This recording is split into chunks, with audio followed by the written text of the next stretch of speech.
I didn't get to build a sukkah this year myself, although I was heavily encouraged to. I did not build a sukkah this year. Well, I'm hoping for next year. We're pedaling.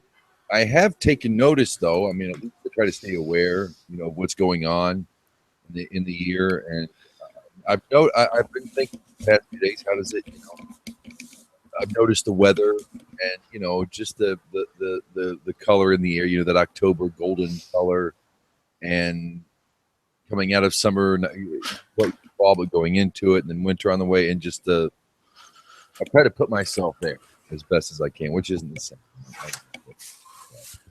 So you go sit outside, eat, have a picnic at the park in the cold and the rain, and it's kind of reminiscent. I remember seeing a meme a long time ago on MySpace that said Jews don't camp. But there is Sukkot. There's, which is the closest thing we'll get, I guess, in a way. All right. Blessed are you, O Lord our God, ruler of the universe, who has chosen Israel from all the peoples and given to them your Torah on Mount Sinai to be a light unto the nations, so that everyone would know how to serve you, our God, creator of all things, and by doing so merit everlasting life. Amen. Our pre-Torah study. Amen. I don't know. Did you see? I don't know if you were around. I had a hangout last week. I invited you. I know you were busy, but upgrade. I upgraded. I don't know if you can. Awesome. So yeah, Needs one of those. I got a thinking cap. That's what I tell the kids. Not thinking cap. Tell your friends at school that your daddy wears and studies the Bible. So Bob, I remember you built a sukkah a while back. I see you're indoors, so I guess that's you didn't get around to a sukkah this year either, huh? That was the one year that I tried to build a sukkah. I didn't want to make a complete one, so I did something different. And it turns out that what I did wrong turned out not to be wrong. So that was not a problem. But then I did something else wrong that I didn't realize. So it turned out not to be a kosher sukkot, because I didn't want to do, the holiday correctly. I wanted it to be kind of diminished a little bit. But no, I haven't done that since then. I go to the one at the shoal. They have a large one in the back. And I've been able to, I was there this morning after davening. They had a couple of the older Jews were discussing politics, and they were discussing the good old days back in the 1940s and that, when they were younger, and the way the Jewish community handled politics back then, and talking about the young whippersnappers today. So that was kind of cool.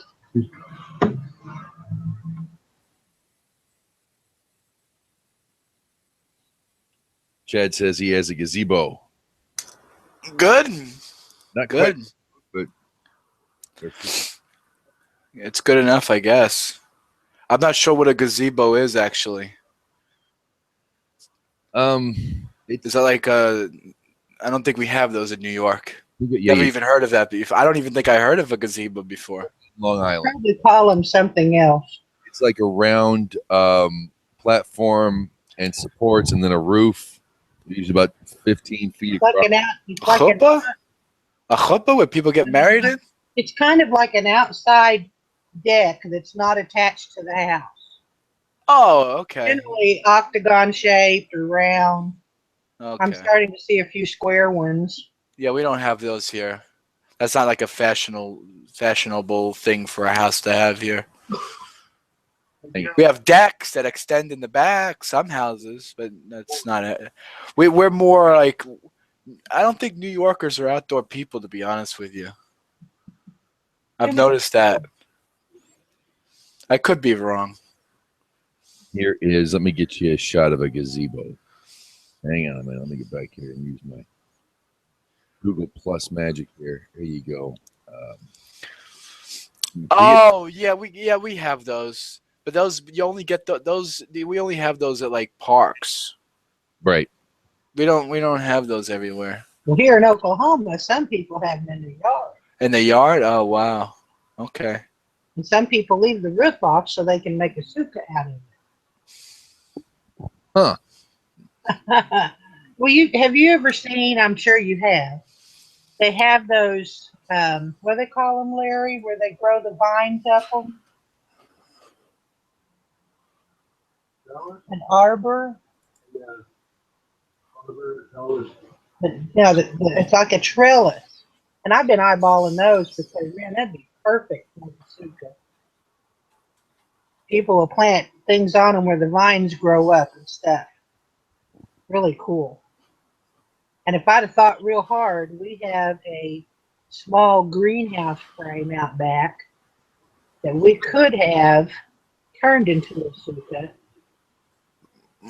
But we were thinking building a sukkah like we used to do, and with my health like it is right now, and we just haven't been able to pull it off. But maybe next year we'll get one going for real. We sure miss it. In Israel. Yeah, amen. Next year in Israel, yeah. Next year in Jerusalem. Yeah, in Jerusalem we'd go sukkah hopping. What a way to go. Sukkah hopping. Woohoo. I actually had a friend today keep bugging me about I should go to Israel. Just pack up and go. A fellow Jew. He's been having a tough time. He says, and he knows I've been. Well, I don't think of it as a tough time, but James knows my situation. I think it's a blessing. But he says, maybe Israel is where you got to go. I would. I don't know. You can get away if you can do it. I'd do it in a heartbeat. It's. I have to really talk the wife in, but I was already asking. It's like they got a radio station that does English there. I asked Rabbi Gav when he was in here. I was like, well, there's one thing I have to know is is there any such thing as Israeli beer? And he said yes, like beer and radio, Torah. Yeah, I could do it. I'll come along for the ride if you want. I don't know if I could hack it there. I figure Hashem will pick us up and relocate us. We would love to be there, but there's just no financial way for it to happen. Yeah, you have to be a big makkah. The only places you can really move to is I don't want to get. I mean, you want to talk about politics. The only real places to live is the settlements, and that's like politically, a hotbed issue. The settlements, occupation, is it illegal?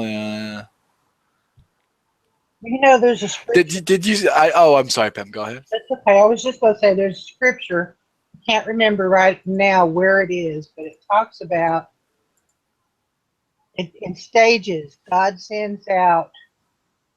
I forget how it's worded, but he calls people back to Israel, and the very last stage, the ones that don't go back to Israel, he sends out angels to go get them, to fetch them, and carry them back. Sounds like the midrash for when Noah didn't go into the ark. Actually, in the scripture. Oh, it's actually in the scripture? Yeah. And because the midrash says that Noah wouldn't. Or I have to find it, but that keeps going through my head. That if we're meant to be there, I mean, our heart is already there. But if we're meant to be there, Hashem's going to make it happen one way or the other. And what we've decided in our own infinite wisdom, of course, is that maybe it'll come to a point where all those people who were so friendly with the Jews get shipped over there. Like, okay, here, go live with them. You like them so much. I'd cry all the way. Did you see the report for Ufresco? They just came out last week saying that the Jews have no rightful claim to Jerusalem. They have no and not only do they have no claim, but they have no historical. There's no historical evidence that Jews ever I don't really know how to word it. It's there. Who built the Chinese? Who built the wall? Who built the flipping wall? They've got archaeological They evidence. found temple era coins. I mean, hello. I I'm was looking at not the evidence. I was not surprised, but I was very miffed. The UN has disappointed me, and being a Star Trek fan, you know, I like the idea of the UN. You know, and I like the idea of the world having a round table to sit and talk or get together. It's a you know, it's a small world now. We you know, I get it, but unbelievable. No historic ties, none. Well, you know, everything that Hashem has, there's a counterfeit. And I think that's the United Nations. So I didn't read the I don't really know the full thing. So who do they think that historically it belongs? The Muslims, right? They think it belongs The to Palestinians. Palestinians. Okay. Yeah, they're not doing their homework. They're not doing a true investigation. They're believing what's being told to them. So the people, the Palestinians who have truly no, there's not really a such people as a Palestinian. There's no real ethical people as a Palestinian. I mean, you want to get technical. I mean, they're just, you know, they're like it's like saying American. It's like American, right? It's like saying you're American. What does that even mean? There's no ethical group of people American. We're a mixed bunch. It's like Palestinians. Americans are much. Well, no, that's not what I mean. I mean, you're either Dutch or German or English or Irish. You're not. I mean, not everyone's mixed, but we're mixed breed. Well, I'm not. I mean, but most Americans aren't. It's like telling the Indian they have no claim. Yeah. Well, you know, just because they were here first, that doesn't mean nothing, right? Where's the historical proof of that? Do you have a TARDIS? Do you have a time machine? You can go back and prove it to us? No? Well, then, yeah, the UN really, I was very disappointed. I'm waiting for the Leaning Tower of Palestine, Taj Muhammad. I'm waiting for there's supposed to be a heritage. I mean, the fresco is like a heritage. Or UNESCO. What is exactly what they do? It's United Nations. That's all you have to. But they're like an agency within the agency, right? Something like that. United Nations. It's UNESCO with an N. Right. United Nations. What's the ES? Hang on a minute. I'll look it up. Doing my homework. It's educational, right? It sounds It sounds like a PBS special. It says UNESCO, building peace in the minds of men and women. There you go. That's what it says on Google. Let me get to the. It actually means United Nations Educational, Scientific, and Cultural Organization. Right. Yeah. So we've all voted that, in spite of all observable evidence, and you know, in spite of evidence. Hello. Everybody knows that the Jews built that. Everybody knows that King David paid the Jebusites money for it. It's legit. Nobody's arguing that King David and Solomon built the temple. What they're arguing, what the Arabs are arguing, is that King David and Solomon were good Muslims, and that, Islam is the continuation, and that the Jews are just kind of this. People from Europe that really they claim that the Jews are not really connected to David and Solomon.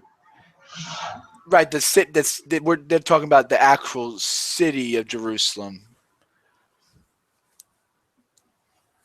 which I mean, in some way, I guess. I don't think Jerusalem is the original name of the city. If I'm not, I could be wrong, right? It wasn't called something else. I think it's even in the Torah, no? Yeah. Wasn't it called something else, or am I wrong? Back in Shem's day, it had a different name. Yeah. It was Jebus, Jebus. It had two different names. Jebus, Jebus. Yeah, Jebus. When people make fun of the Christians, Well, the Jebusites. Yeah, the Jebusites were after Abraham, I think. They were between Abraham and when King David went, or when David went there to conquer them, the Jebusites were there. But I think they came in Right. kind of in during the interim. But at the time of Shem, what was the name? Was it Salem or was it something else? I think it was Salem at the time of Shem. Yeah. The land. Because that's where they did the first sacrifice, right? I think yeah, Abraham did this, or didn't Abraham sacrifice Isaac at the That was where or was that somewhere else? here it's where Noah offered the first after the flood, where Abraham offered Isaac, where Jacob laid his head down and had the dream of the Same spot where Adam built the first altar. So this place does have a biblical reference. Okay, just making sure. But then they probably be the same people that claim that the Bible. They're probably the same people like they claim that the Bible is written by 4 different authors as well. You know, what is it? The JPD Priestley, the Yahweh cultists and the Elohim cultists and the priests cultists, and you know and then the some Pharisee came along and then rewrote it or something. I'm not sure whether or not they go with that, but they do think that the Tanakh was kind of corrupted, and they have the correct version. And the correct version, according to them, has David and Solomon and all those people being Muslims. Yeah. Well, everyone has the correct version, right? I mean, we have the correct version, right? We're right with that, right? We have the correct. I'm just making sure we're in the room that believes that we all have the correct version. Okay, just making sure. I was gonna get up and go somewhere else. Just joking. Your version is correcter than ours. They're what? They're more correct than us, Pam? What? Or less correct? Your version is more correct than Oh, okay. Just making sure. Okay. Mine's more correct than James's. The New King James Version is more correct than King James Version, right? That's how it works. Is that? Well, how many? Get me started on King James. We've got a Korean Jeebus. We got the African black Jeebus. We get the blonde blue-eyed Jeebus. We got the tan. That's the best one, the blonde blue-eyed one. He's prettier. I mean, that's how I was raised with him. He's clean shaven, long blonde hair, blue eyes. You know, right? Isn't that what you grew up as? Yep. And then there's the American version. Yep. Sorry. He had 12 guys hanging around with him all the time. Did anything he said. Gave to the poor like billion. I'm kidding.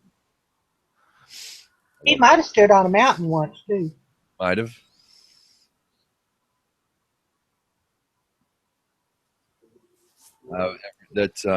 It really is laughable what UNESCO says, but it's enough to concern, I think. But really, it's laughable. Everybody knows that, you know.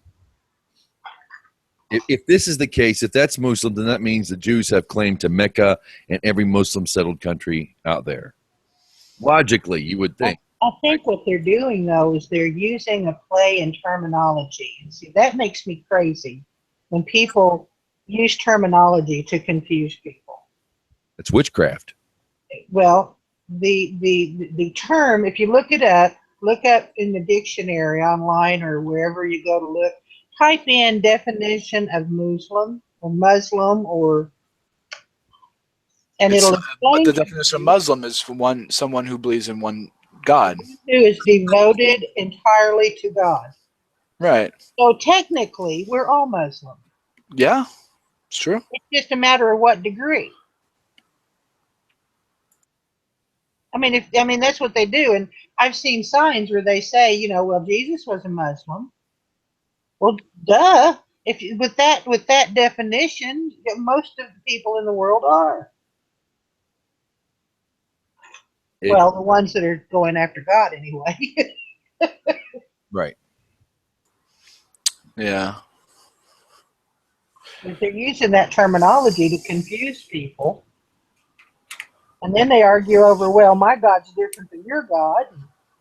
Right. We're all Muslim, but we have different gods. Yeah. Yeah. I have a hard time Um, and I'm sympathetic to Muslims, um, because I think they want to get away from some of the junk over there, and they come over here, and everybody wants to slam them. And I empathize. I sympathize a little bit. I have high hopes, I guess you could say, as I would for anybody. But I don't dislike the Muslims like a lot of people do. But what really gets me is when my friends and my family, and bless them, are literally hell bent on believing, teaching, spreading, and emphasizing Muslims are pagan, that they do not believe in God Almighty, Hashem, blessed be He. They don't they don't pray to God. They pray to Allah, and Allah is just a word for deity. Even in Hebrew, it means the God. I have It's like saying Hashem. Yeah, I just everyone wants to say that there's something they're not, and I would encourage to say yes, they are the same. They all agree on a boss. Christians, Jews, Muslims all believe in a boss. What the boss says to do, they differ with in a lot of areas, but they all believe in the same God. And when you have a lot of people out there who really believe that they're foreign to God, or they're foreign to Abraham, they're foreign to they're just a different part of the family. Yes. And it breaks my heart because folks come over here and they want a better life, and I'm like, I don't blame you. Welcome. We're not going to go Sharia on you, but in your own home you're happy to keep it. I think it's sad that we have so many people out there, particularly the Christian persuasion, That's because people are afraid of what they don't understand, and they're not taught about it. And when people try to teach them or educate them about it, then they think they're being indoctrinated. And it's just, people need to get rid of their fear, stand up to radicalism of all forms. It's the radicals in all religions that are making things bad. There's a movie Tom Hanks did. It was a fantastic film called, and it didn't get a lot of publicity. You can get it on Netflix. I'm sure other areas. It's called A Hologram for a King. And he plays a salesman who goes to Saudi Arabia, a country with an absent king, for a good deal of it. And he's trying to sell his technology or his product to the Saudi king so he can make a buck in the States. But he's placed in there. And of course, we're thinking, one thing, but the way the movie progresses, it's a great film. If you get a chance, it's called Hologram for a King. It's a Tom Hanks movie, so it's going to be entertaining and have all the elements you want in a film. And it's really worth the watch. I don't know about this. I think that's James. I was with you until I just remembered that movie where he's in the airport homeless. What's the name of that movie? Yeah, he's from. He's like from some made up Eastern European country, and he can't come on. He can't get home. At the airport, he can't get on a plane because of all the, and he spends his life in an airport.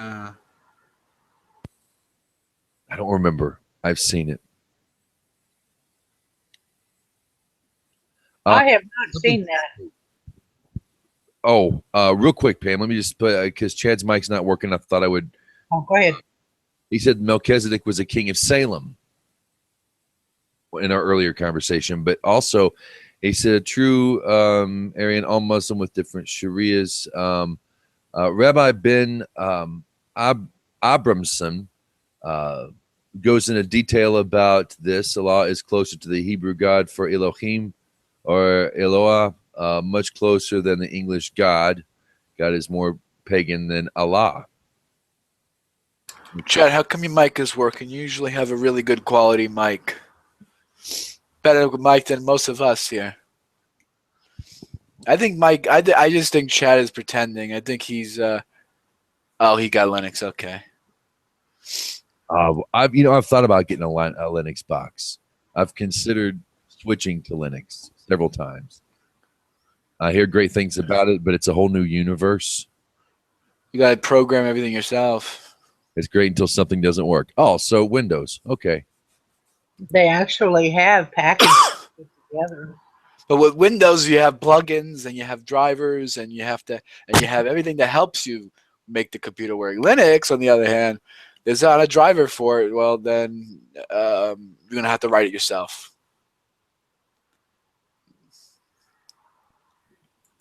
And James just went to offline, I guess. He went into shock. He's still there. Shows he's still there. All right. Here he is. No, that's I think Linux. What posture are we in this week? Very you write your own stuff and that it's open and you can do anything, but I don't know how to write stuff in Linux. Vios ha-baracha. I have the Haftorah out. The Parsha reading is not our normal. It goes to Leviticus. Oh, that's right. Hang on a minute. That's right.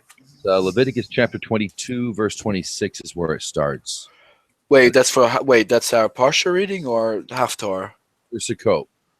Oh, for Sukkot reading, that's different. Yeah, that's right. You're right. And then we Leviticus what? Cry. Yeah, well, who was that? Jesus Freak riding on his motorcycle? Shoot.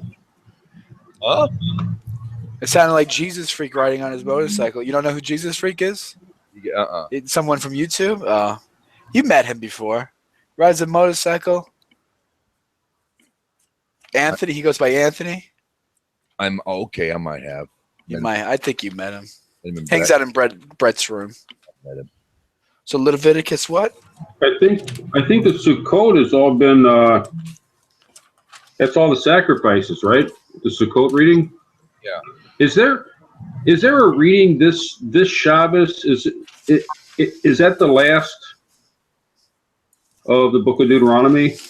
I'm not even sure where I'm at anymore. It's been so. That's what I thought. I thought it was the last chapter. I mean the last parsha. go by the Yeah. I go by the Chabad. That's where I go. Oh, Well, I thought you said you weren't a radical, James. No, but they have a great website. Okay, for Sukkot, Website. Sorry. yeah, for Sukkot we have Leviticus and it's the sacrifices, and every day it's being read a little bit different. And then I think, I'm not positive, but I'm pretty sure that this Shabbos would be the last. Where are we at here? My brain is not working anymore. Abaracha. Oh, gee whiz! No, it's the fourth intermediate day of Sukkot. I am thoroughly confused. When did they do the last reading? We have Last week was Hazenu. right. So what comes after Hazenu? I mean, this is because of the holidays, we never get to this stuff. I'm pretty sure Genesis is read in 2 weeks. It's read after Simchak Torah. Right, that'll be October 29th. We do Bereshis.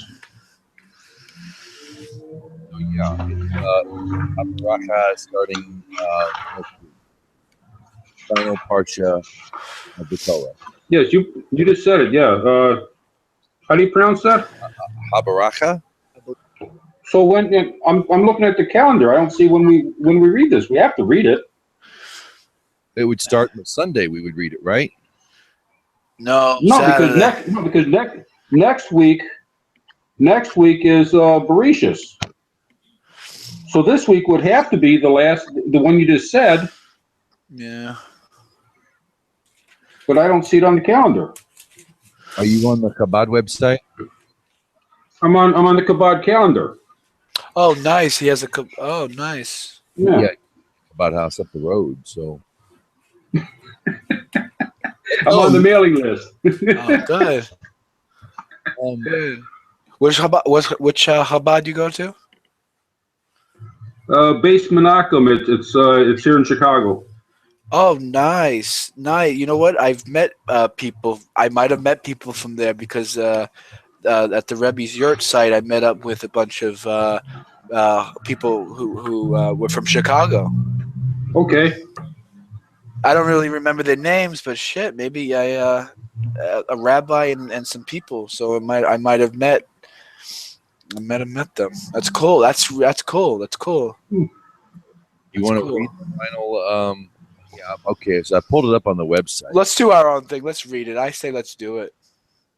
That it says choose. Okay. Parsha Habaracha, Tuesday 23rd, Tishri 5777, 25th of October 2016. Unless you want me to read something else, I mean, I can read Shulchan Aruch, some or a Zohar. I have I'll take the Haftorah here in a bit, because there is a Haftorah for Sukkot. We can do that.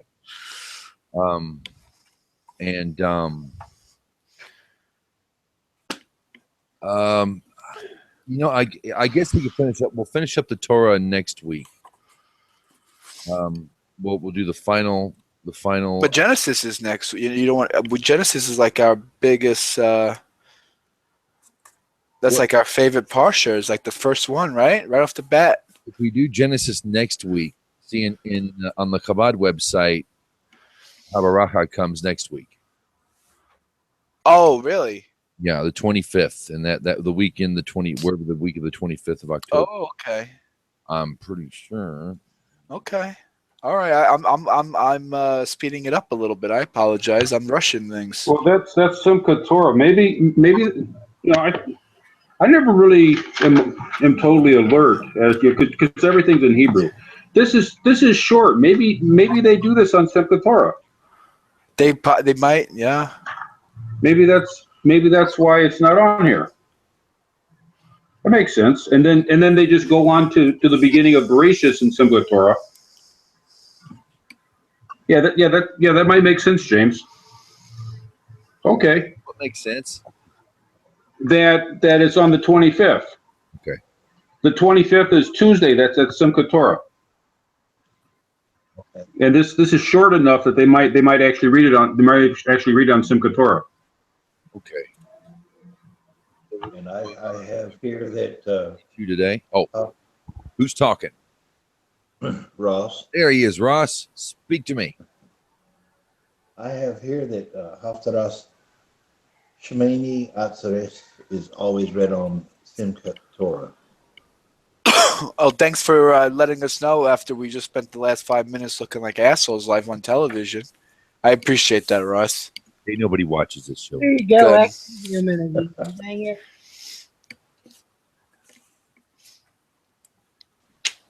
Okay. Well, let's Hold let's on a second. do Leviticus now. We'll finish up Torah next week. We'll do the reason for the season today, which is Leviticus 22:26. And I think I'm just going to go ahead and read it from the Chabad website. They have it nice and organized. And hang on a minute. I do enjoy. I really do enjoy the final parsha, and it sometimes it kills me too. Would be the first time I start crying on camera over Moses. And Everyone loves Moses. I didn't hear what you said, James. I apologize. You say you're going to cry about Moses? that would be the first time I've cried on camera about Moses. I'll send Good. you a link. You know, they say if you don't cry between Rosh Hashanah and Yom Kippur, you're not truly repentive. We were learning about that. I apologize. I don't mean to go off topic, but we learned about that. Sorry. No, Completely off topic. information. Horrible information. I'll 5 days we have Machir, which I'm not familiar with. That's Numbers 29. I apologize. Which chapter are we in? Oh, where I'm on the Kabod website for this week's Parsha. It is Leviticus Vayikra 22, verse 26. And it goes, the first day reading goes through the end of the chat, or goes through 33. So I'll go ahead and read it. And I guess I'll keep reading until somebody has something they want to add. It looks relatively short. And the Lord spoke to Moses, saying, when an ox or a sheep or a goat is born, it shall remain under its mother for 7 days. And from the 8th day onwards, it shall be accepted as a sacrifice for a fire offering to the Lord. An ox or a sheep shall not slaughter it. You shall not slaughter it and its offspring in 1 day.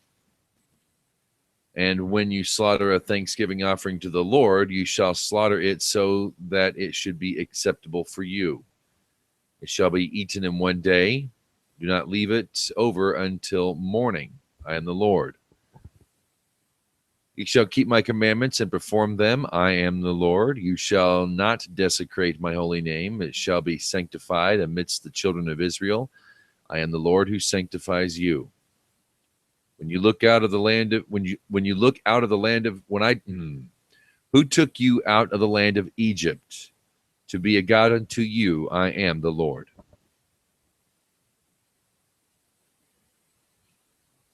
Leviticus 23.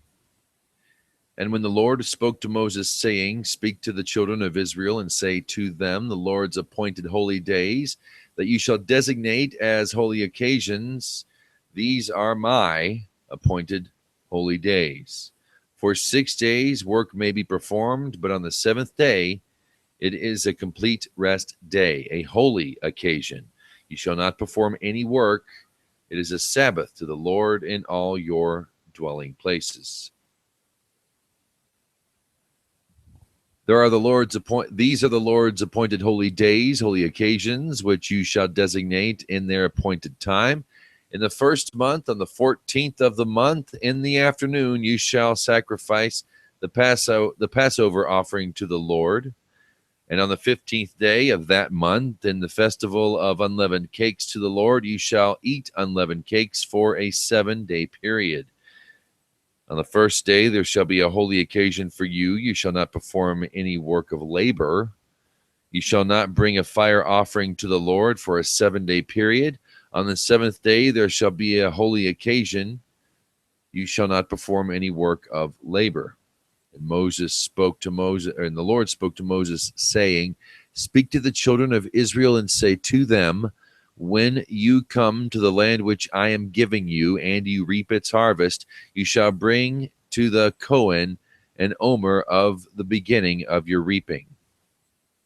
And he shall wave the omer before the Lord, so that it will be acceptable for you. The Cohen shall wave it on the day after the rest day.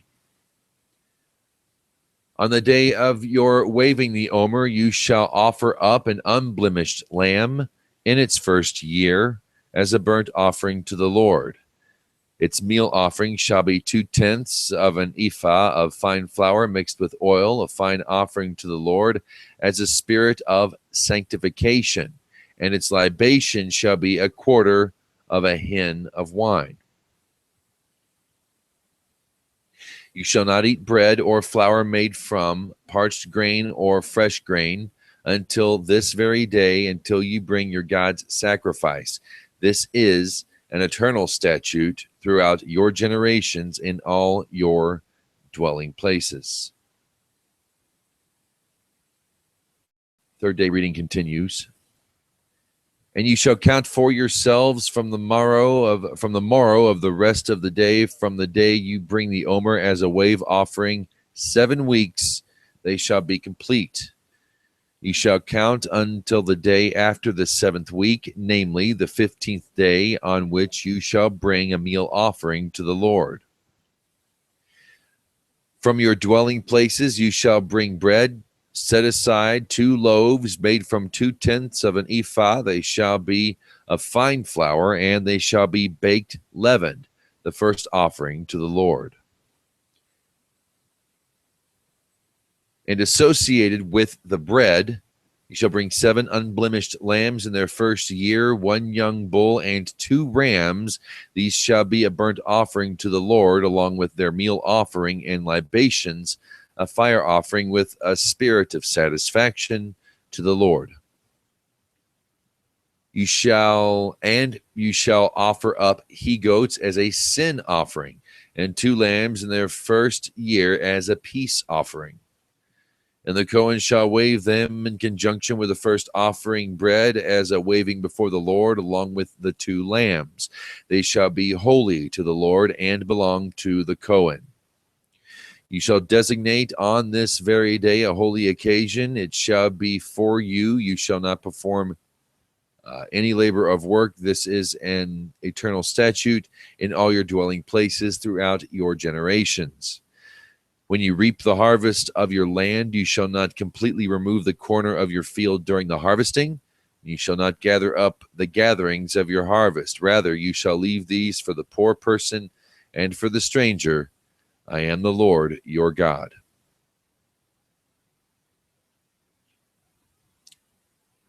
And the 4th day continues with Leviticus chapter 23, verse 23. And the Lord spoke to Moses, saying, Speak to the children of Israel, saying, In the 7th month, on the 1st of the month, it shall be a Sabbath for you, a remembrance of Israel through the shofar blasts, a holy occasion. Let me read that again because I said through, it's though, no, through the, okay. I want to read again because I'm talking over it now. Speak to the children of Israel, saying, In the 7th month, on the 1st of the month, it shall be a Sabbath for you, a remembrance of Israel through the shofar blasts, and a holy occasion. You shall not perform any labor of work. You shall offer up a fire offering to the Lord. And the Lord spoke to Moses, saying, But on the 10th of this 7th month, it shall be a day of atonement. It shall be a holy occasion for you. You shall afflict yourselves, and you shall offer up a fire offering unto the Lord. You shall not perform any work on that day, for it is a day of atonement, for you to gain atonement before the Lord your God. For any person who will not be afflicted on that day shall be cut off from his people. And any person who performs any work on that day, I will destroy that person from amidst its people. You shall not perform any work. This is an eternal statute throughout your generations in all your dwelling places. It is a complete day of rest for you, and you shall afflict yourselves. On the 9th of the month in the evening, from evening to evening, you shall observe your rest day. And the final day, Leviticus chapter 23, 33. And the Lord spoke to Moses, saying, Speak to the children of Israel, saying, On the 15th day of the 7th month, it is a festival of Sukkot, a 7-day period to the Lord. On the first day, it is a holy occasion. You shall not perform any work of labor. For a 7-day period, you shall bring a fire offering to the Lord. On the 8th day, it shall be a holy occasion for you, and you shall bring a fire offering to the Lord. It is a day of detention. You shall not perform any labor of work. These are God's appointed holy days, that you shall recognize them as holy occasions on which to offer up a fire offering to the Lord, burnt offering and meal offering, sacrifice and libations, the requirement of each day on its day. Apart from the Lord's Sabbaths, and apart from your gifts, and apart from all your vows, and apart from all your donations that you give to the Lord. But on the 15th day of the 7th month, you shall gather in the produce of the land. You shall celebrate the festival of the Lord for a 7-day period. The first day shall be a rest day, and the 8th day shall be a rest day. And you shall not take for yourselves on the first day the fruit of the hadar tree, date palm fronds, a branch of a braided tree, and willows of the brook, and you shall rejoice before the Lord your God for a 7-day period. You shall celebrate it as a festival to the Lord for 7 days in the year, and it's eternal statute throughout your generations that you celebrate it in the 7th month. For a 7-day period you shall live in booths. Every resident among the Israelites shall live in booths. In order that your ensuing generations should know that I had the children of Israel live in booths when I took them out of the land of Egypt. I am the Lord your God. And Moses told the children of Israel these laws of the Lord's appointed holy days.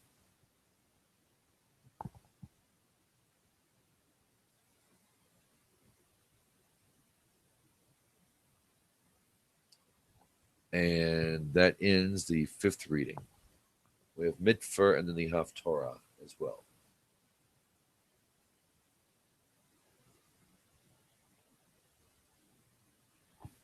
Make sure I'm still attached. All right. John, leave the group.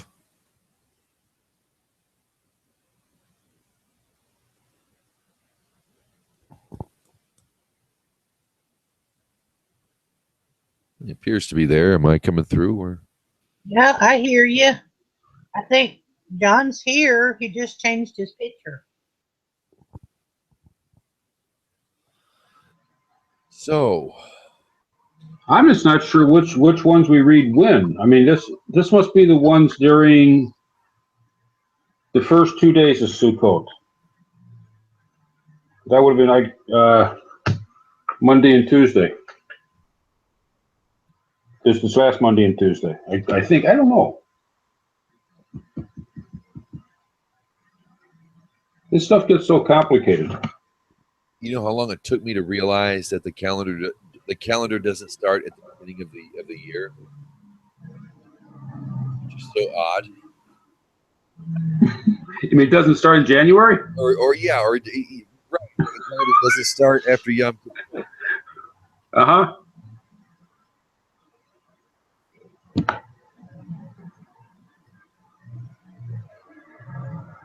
So there's a question that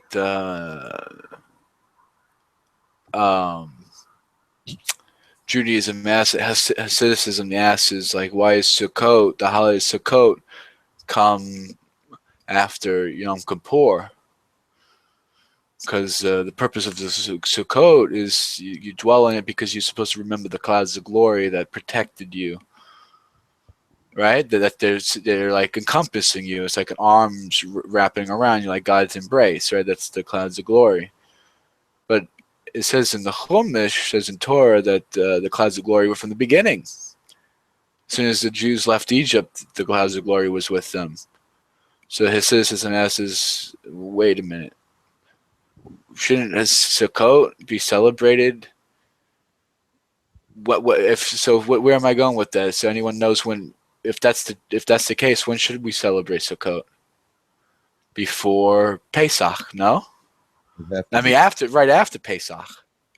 Should be Pesach. They leave Sukkot. So why are we celebrating Sukkot way after Yom Kippur, which is after the golden calf?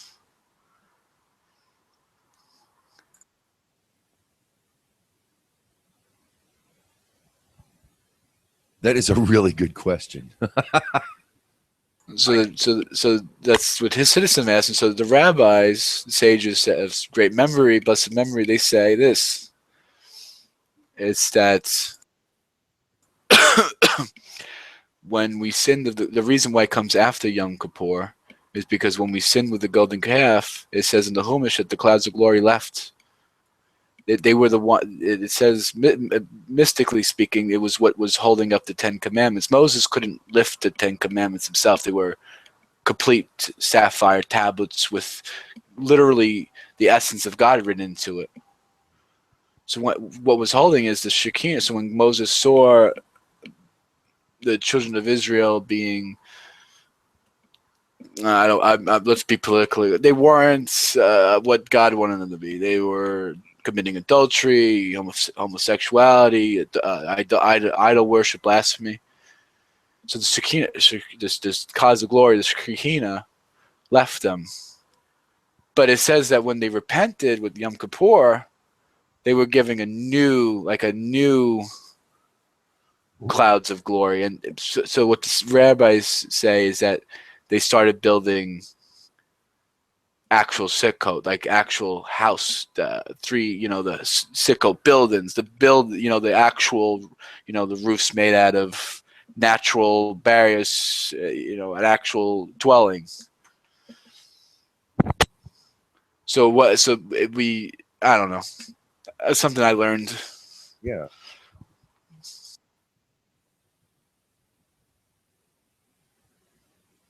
Now, what was the reason again that Israel was to live in booths, tabernacles? So you're supposed to.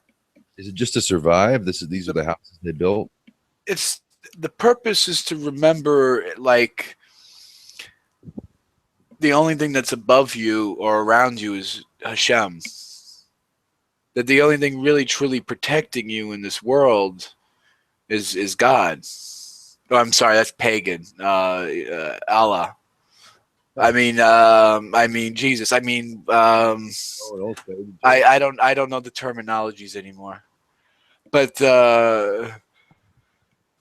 insert whatever God. name you like to use here, whatever language you prefer to use here.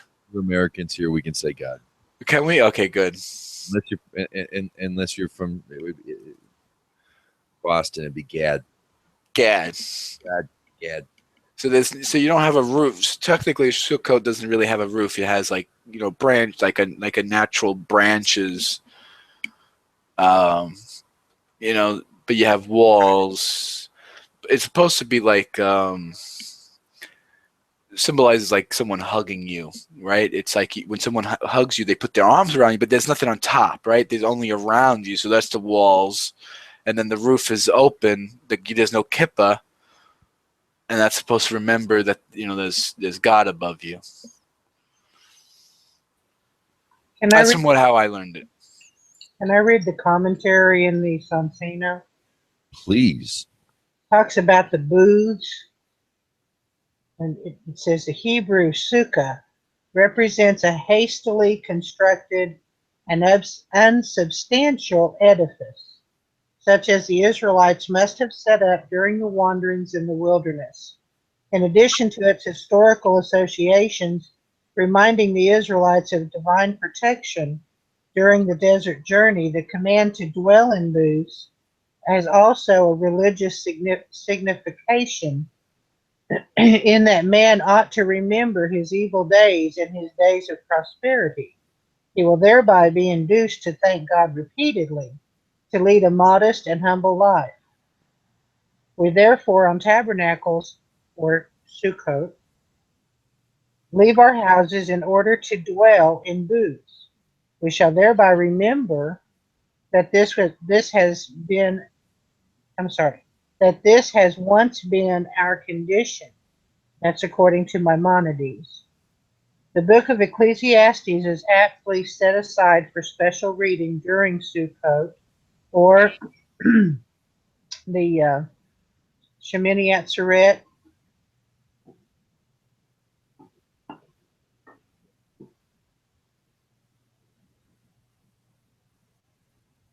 So that's good to know. You're supposed to read Ecclesiastes. I think I need that. Right. So, right. Essentially, it's basically a memorial. Right. It's to remember the days because, I don't know how it was technically back then, but it was hard. The desert, it's harsh. It was nasty weather all the time. It was nasty environment. You're supposed to remember that, you were afflicted for 40 years, Was it really a desert back then?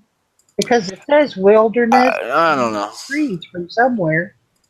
Whatever the case may be. However it was, it wasn't a nice place. It was somewhere you want to be. Yeah. We live in mansions now. We live in these beautiful houses, and then we take a week out and to just to. That's the thing that always impacted us when we did Sukkot, and we did it as groups. We had family groups that we had, and one of the major things was that we depended on Hashem, not ourselves, not our jobs, not our. Right. We That's lived. also another reason. That's also another reason why the holiday falls where the holiday falls. It doesn't fall after leaving Exodus, because when they left Exodus, they also had spoils. They had riches, and then also it's on like a different part of it where you reap the harvest after the crops. To make you think that maybe it's our own handiwork that we should be celebrating. It promotes hardiness. It like the reason why it's in this type of setting now is to promote modesty and humbleness and Isn't there always a full moon? full moon. Yeah, That's interesting to me because that was God being merciful and giving extra light. yeah. So That's actually something interesting, Pam. You brought that up. Thank you. Because another interesting thing is that in the Chumash it says on the first of the month you should celebrate Sukkot. But wait a minute, it's not on the first of the month. It's on the 15th of the month with the moon.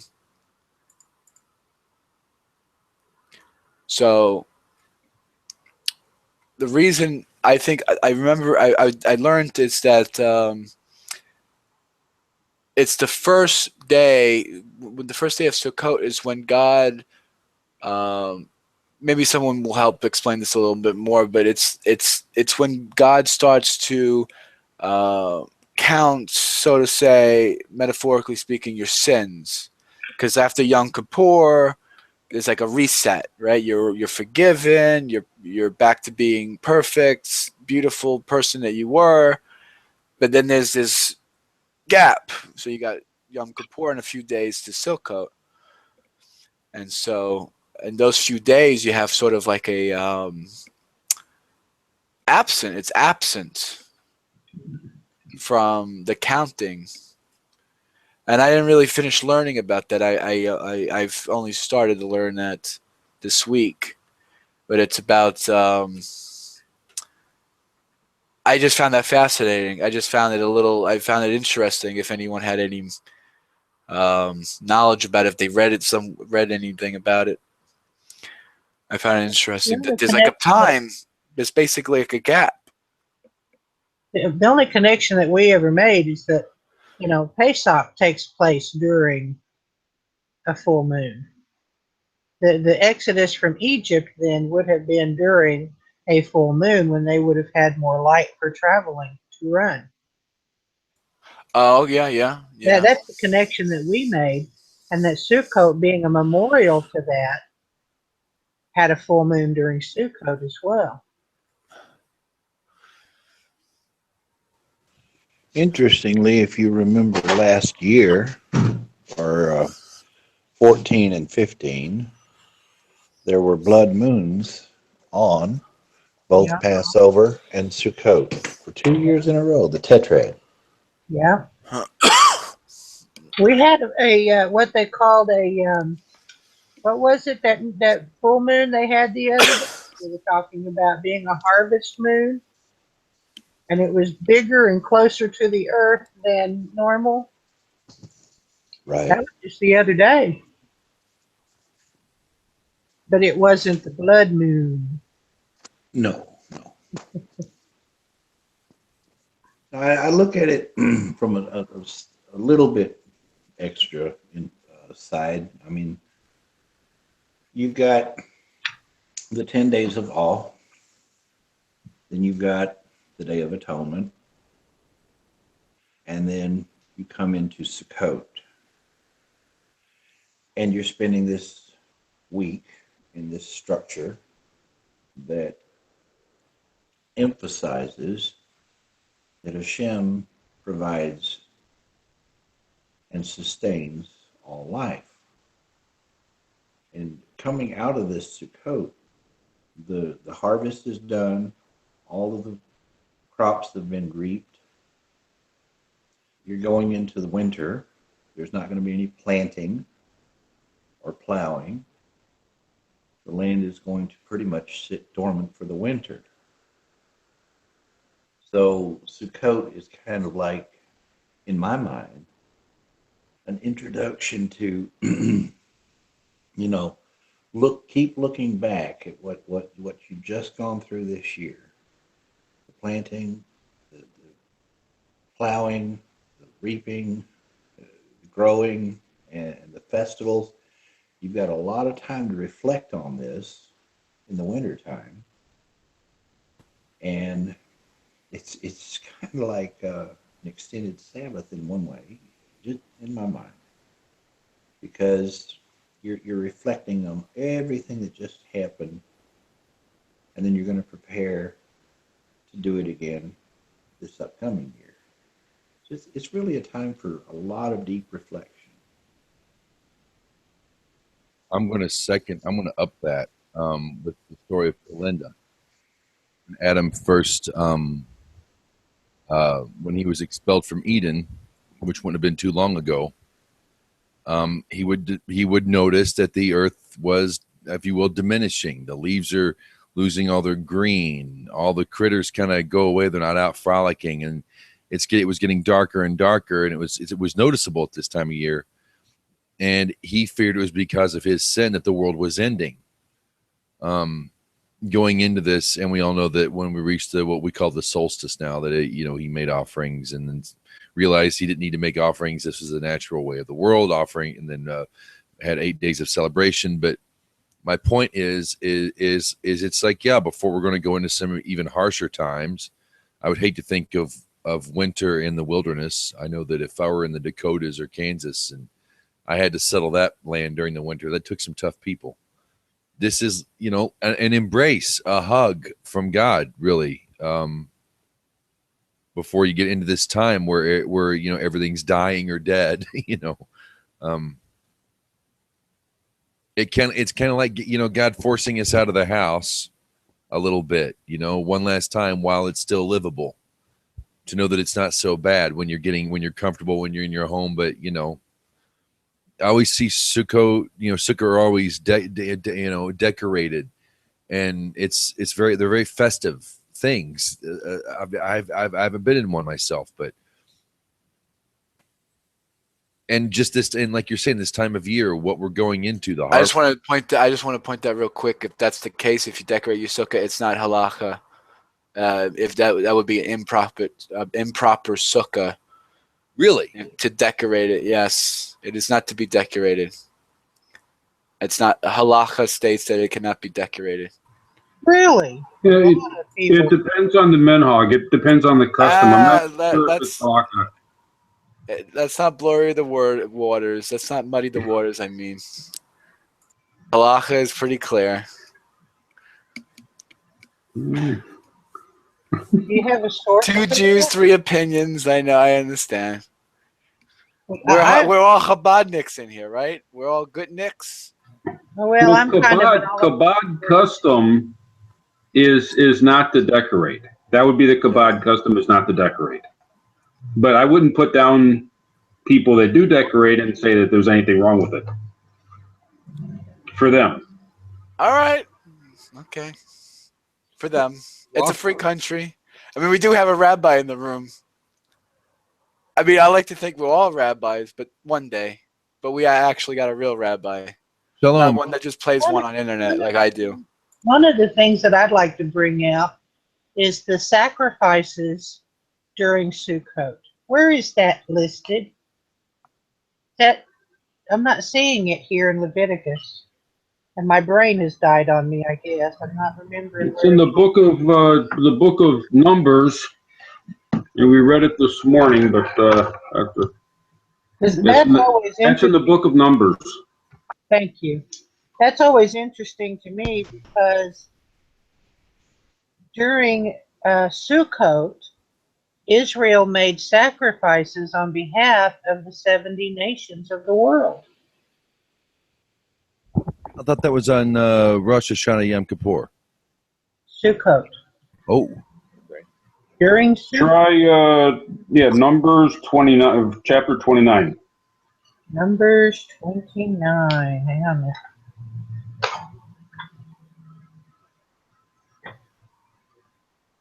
Sounds about right. And I think it's verses 12 to 34.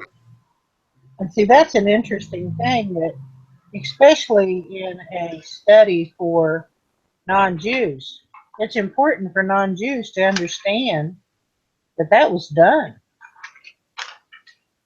Not for any other reason than for the nations. So it's like Rosh Hashanah, Yom Kippur, and reason we've had many studies on it. Rabbi Schwartz once wrote up a teaching on it for our Sukkot that we had. I think that was back in 2009, 2008 when he did that. And that's when it came to our attention. I mean, you know how you know stuff, but you just don't realize you know it until somebody points it out. And you're like, oh, yeah, I've read that. So that's when we got a little better understanding about it. And then this year, I'm seeing some of our siblings in the Philippines. They're talking about Sukkot being Atonement Week for them, and they also are taught by Chabad rabbis. So it's a little just one of those things that I need to focus on, I guess, because it just jumps out at me. But I think it's interesting that during Sukkot, Israel, not only were they remembering what took place and reliving it, so to speak, but they're also doing sacrifices on behalf of the 70 nations of the world.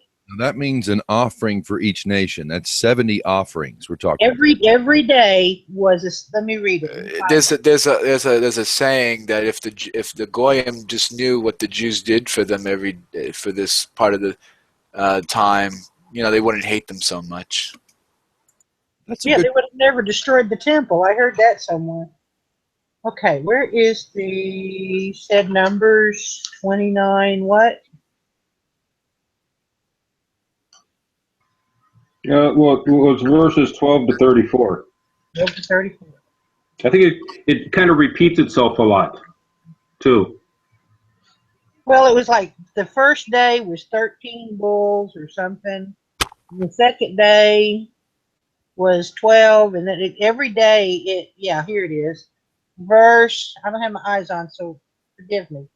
Verse 13, verse 12. On the 15th day of the 7th month, you shall have a holy convocation. You shall do no manner of servile work. You shall keep a feast unto the Lord 7 days. And you shall present a burnt offering, an offering made by fire of sweet savor unto the Lord, 13 young bullocks, 2 rams, 14 he-lambs of the first year, and they shall be without blemish. And their meal offering, fine flour mingled with oil, 3/10 parts of every bullock of the 13 bullocks, 2/10 part of each ram of the two rams, and several tenths part of every lamb of the 14 lambs. One he-goat, and it goes on down. And on the second day, you shall present 12 young bullocks, 2 rams. Every day has specific sacrifices. And the teachings that we have been given is that these were sacrifices done on behalf of the nations, which is fascinating to me. If it's understood to the Westerner out there, that's a lot of money. It is. It's a lot of money to be offered up to God. These aren't meal offerings; they were burnt offerings. They were burnt offerings, which means there's nothing left over. It's every year they would set aside 70 offerings. I think a total of 70. That's a lot of money, let alone the time and effort it takes, because that's a lot of work to actually do this too. And it was for atoning the nations of the world. The whole world. Yeah.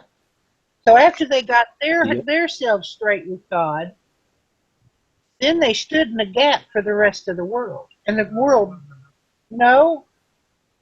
Uh-oh. Larry says, no, no, no, no, no. They did the 70 to the nation first, and then at the end they did the one for Israel. But no. You misunderstood me.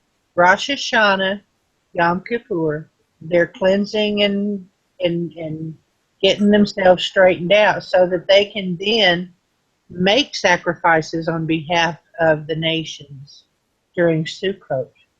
And at the end of Sukkot, yes, they do one for themselves. They're one of the nations. There's another Right? interesting. They're There's not another. one of They're not one of the 70? they're not one of the No. So we have 71. Got to be some There's another- democracy or I something. think that's 70. not the one. I think. Ross, go ahead. I was just going to say, the other interesting element to this is that the 70 nations that are having these offerings presented for them also have a stone, one of 12, that contains their language with the Torah on it. Yeah. The 12. Would have been. Go ahead. Go ahead. I was just going to say, each of the 70 nations can read the Torah well clarified that was written on the 12 stones. It did say that, well clarified. I love that. So each Not of the just 70 blurted nations out, but can it's read the Torah. Yeah, each of the 70 nations have the ability to read the Torah. with understanding, with clarity. Yes. Well, it was offered anyway. And you know what? We live in a great time. Wasn't there a story that on a Sukkot that is like, okay, I'll word it as wrongly as I can. Hopefully you'll get my drift. That on Sukkot's a great time for the Noahide to approach the Jew, or that's when you would almost like Abraham be expecting the stranger, the non-Jewish person to learn about them. Ushpazim. King. You say what? The movie Ushpatin. Ushpazin. Ushpazin. I can't get it straight. It's all about welcoming the strangers. During Sukkot is a traditional time. You try to welcome people in and share Sukkot with them. Okay. You're actually obligated. It's a mitzvah to actually go out and seek that's what it says. Seek a sukkah to eat in. You have to go find one. So I hope everyone done that. Doing anything this Saturday, Friday night, James? I'm hoping. Invited over to the local rabbi's house for Shabbat dinner. That'd be nice. I'm sorry, we're Ashkenazim in here. Shabbos dinner. No, I haven't been invited. I had something. We don't live close enough to any that we could get to. Although we have fond memories of the Kabod house in Tulsa. So you're telling me there's no one around your neighborhood that built a sukkah? Oh, gosh, no. We are Hey, vey, that's terrible. Horrible. Clean and quiet. It's a beautiful lake and hills and stuff. Very I mean, quiet. you can get these. I mean, I don't know how. I don't know if it's like approved, but they make. I mean, they're popular here in New York. These canvas sukkahs that you can buy. They're like $100, $200. It's just basically a canvas that pops up. It's like a pop up one. You Takes know what money. I'm talking about? Does anyone know what I'm talking about? It's like a pop I know up. what you're talking about. I've seen them, but they take money. It's like $100. It's like $100. It's like $100. Canvas. Real garbage quality sukkah. That's what they should promote it as. It's just the garbage of the garbage. We're hoping next year we'll be able to pull it off. This year we just couldn't do it. See, I always found it weird. Noah is building a Sukkot, and there's a couple videos. There were non-Jews at the Exodus, so they lived in temporary dwellings, did they not? But to encourage, but who comes to them? Wouldn't it be? I always thought, and this is my own. This is here, okay. I don't know it. I don't know anything. And if it seems like I do, I'll say this right now for the record, as I always should say at the beginning of everything we do here. Always consult your local rabbi. But it would seem to me that the Noahide, the guy who's just coming out of, idolatry or whatever he was into, and coming to the God of Israel, wouldn't want to build his own Sukkot, but would seek out a Sukkot. But John, you're saying that it's actually considered a mitzvot to invite people. No. Actually go out and look for one to dwell in. You're supposed to. It's a mitzvah for us to go sukkot hopping. You're supposed, like bar hopping. Yeah, exactly. So sukkot hopping. We go sit in other people's sukkot. Sukkot. You're technically both right. You're supposed to go seek one to be in. You're also supposed to invite people into yours. Yeah, we used to have wonderful times. Even when we had to eat soup in the rain in a sukkah. You have not lived till you've done that. Because technically, in order to have a kosher sukkah, it has to leak. Yep. I just want to say, Chad, I'm from New York. I like to combine the two. He said mitzvah is singular, mitzvot is plural. I say mitzvahs, and then with an extra "az" at the end. That's what I like. I like to combine the two. We're doing the Ashkenazim thing. Yeah. Maybe next year, James. Just me slurring my words. Plan Sukkot in a place where we can. And what we used to do, we'd go to one of the state parks and set up camp, and we'd have a community sukkah, and then we'd all camp out either in tents, or some people would come with an RV, and we have a heck of a time. But we all put the sukkah together, and what we did is we all brought something to contribute to the building of the sukkah. We went out and we cut down bamboo. Some people brought wood frames. Some people brought sheets to hang around the outside edge. It was really cool. I've got pictures somewhere. I'll have to share them. It was really cool. We had bamboo on the roof. Yeah. Fond memories. We watched Dushkazine on the wall of the sukkah inside. We all sat inside the sukkah and watched it, and invited the neighbors down who tolerated us well, but they didn't have the same beliefs that we did. But they learned a little bit every year, and they loved Sukkot.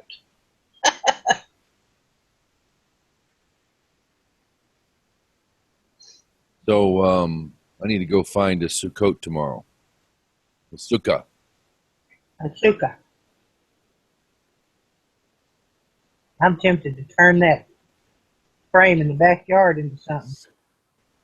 I would definitely. I think it would be you should go with the hat too. I think the hat would be awesome if you do it and take a picture and put it on Facebook. I want to see.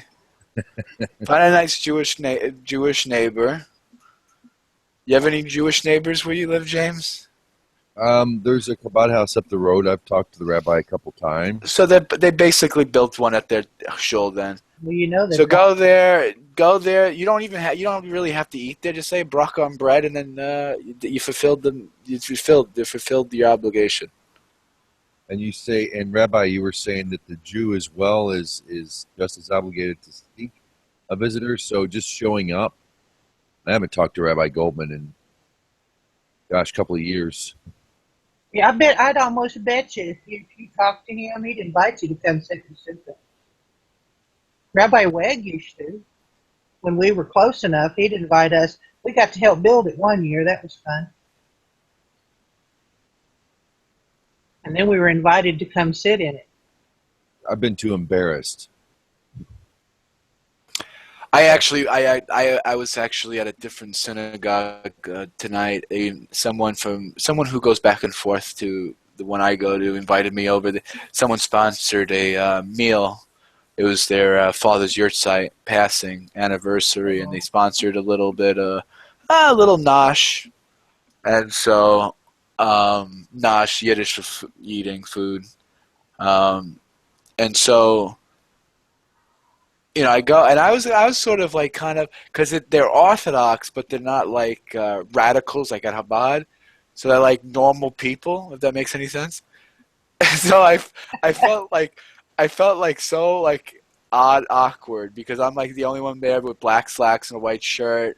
And I have my seat and I have my black hat. Everyone else is like dressed like dungarees and a t-shirt. It's like I'm like dressed nicer than the rabbi, and Yeah, but it's like what am I doing here? I'm like so embarrassed. So I get what you're saying, James. What were you gonna say, Pam? I said that you were there with them. You were family. Sure, yeah, but still, I still can relate to how James would feel. Oh yeah. Yeah, it is different. It's a unique experience, and it's good. It's good. You're supposed to, because James, if you only came here to the hangouts and you listen to us, listen to me run my filthy mouth and spew whatever stuff we spew, and you don't get you need a balance, right? You need to know what you believe is what you believe. You know what is true and accurate. You want to only to understand what you know, right? So you have to experiment. You have to go out and see what other people are doing. You know what I'm saying? You should. I had my first Shabbos. It wasn't even really a Shabbos for me, but I got to experience it for the first time at the Bindle Joe's conference not too long ago. That was my first being with Jews. I've been invited to Passover. I've been invited to. I'm sorry. Say that sentence again. Before you were invited to Passover. What did you say before that? Your mic is a little low. I don't even know where I left off. I got to experience. So now I've experienced. We did Rosh Hashanah with Pam, which was Years ago. yeah. Well, I've been invited to a Passover table and Shabbat, and I guess it's time I go find me a Sukkot. Yeah. If the rabbi is aware of you, Yeah. don't just show up. Call him. I was going to suggest just to show up. That's what Saturday, if you don't feel comfortable going to the service, show up around noon, and they're going to have lunch. Oh yeah, if there's people, they'll be sitting in the sukkah. Surely you show up. Saturday you have the Can kiddush. check out the sukkah? They will welcome you right in. Yep. Now you're not supposed to just show up uninvited. It's a bit taboo, but you're a goy, so it's okay. So that's actually a good thing, because actually they'll probably like that. Don't call first. Actually, I would actually I wouldn't recommend I it would actually. just show up because he's met you before. You're not like totally only on the phone. met you face to face. He really didn't have a lot of time for me, and he said, "I'm not sure if there's anything I can do for you, James." No problem, Rabbi. I just wanted to touch base, kind of a thing. Is he the guy where you said to him, "I love your Torah," and then he said, "Yes, so what do you want me to do about it?" Is that the one Is that the one you told me about? Remember the story you told me, like the first experience you had with a Jewish person? Oh, you're a Jew. I love your Chumash. And then the guy said to you, like, "Yes, so." Yeah. What you want me to do? What did you want me to do about it? Is that him? Is that who you're talking about? No, but kind of that same. Yeah. I don't know what I could do for you. He didn't know exactly what to do with me, because I'm like, "Hi, I'm James. I'm a Noahide. I read the Divine Code every week and study Torah, and I just think you guys are just the neatest." And I've always at the time was a little starstruck. My rabbi doesn't know what to do with me either. And they're busy guys. I'm not here to pry. Their focus is on their people, on the community. You have to figure it out how we fit in. you have to be pushy. You have to, if you really truly want to be a part of it, if you really want to be a part of Chabad or your local synagogue or shul or whatever, we got Pam, got a little bit of echo. We have weekly Torah Parsha study, and we've been talking about the Sukkot, and I wanted to see one in real life. You know, just be honest with them. Sure. Don't pretend to be something you're not, because, man, they pick up on that, and they'll boot you out quick. Just be honest with them and tell them you study with rabbis, but it's over the internet. Actually, I would disagree with that. Why? Don't actually be honest with them. Oh, no, I would never be dishonest. I would actually, actually, that would be the last thing you want to do. Don't ever show the true James to a rabbi. If you act the way you do on these hangouts in front of your rabbi, we're in bad shape. They're not going to let you back. I'm pretty cool. I mean, you know how to behave. I'm a polite person, sure. But, ain't that bad. You know, if You're not that horrible. you don't get me liquored up talking about central banks and foreign policy, I'll probably be okay. With the knowledge that you have today, now I want you to think about this. We found Rabbi Weg back in 1997. I mean, we didn't have the knowledge that we have today. We just stumbled right. Well, we made an appointment with him and went in and talked to him. He wanted us to go through conversion, but he didn't do conversion. So he told us, he says, if you can find somebody to sponsor your conversion, I'll teach you. We even got invited to his house, and I got to help Edel cook and all kinds of stuff. I mean, they were very open to us, but he didn't want to teach us. And if he needed something, he'd call us. And sometimes Edel would call, and I'd go run errands for or something, you know.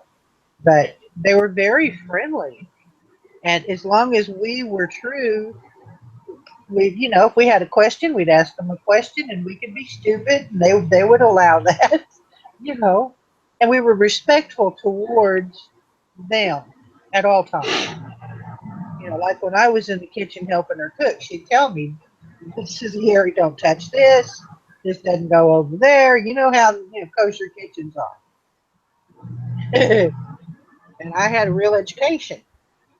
But you have to be respectful of what they say and don't argue with them about what they say because they have their cultural stuff.